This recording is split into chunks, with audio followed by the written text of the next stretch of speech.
جب الزام طوفان بن جائے۔ عائشہ کی زندگی ہمیشہ سادہ، صاف اور دعاؤں میں لپٹی رہی تھی۔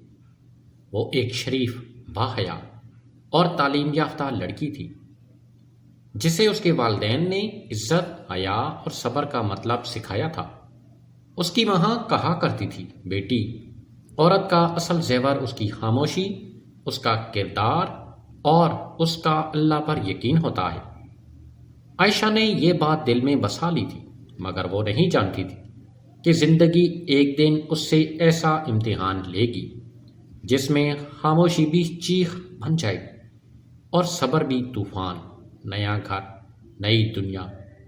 عائشہ کی شادی احمد سے ہوئی، جو ایک نرم دل مگر حد سے زیادہ سادہ مزاج انسان تھا۔ احمد اپنی بیوی سے محبت تو کرتا تھا مگر فیصلہ سازی میں کمزور تھا۔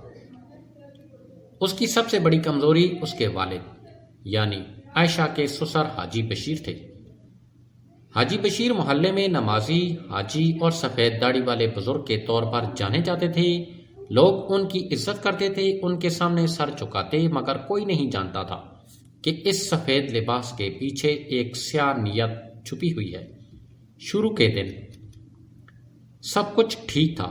ساس خاموش عورت تھی جن کی زندگی میں شوہر کے خوف میں گزری۔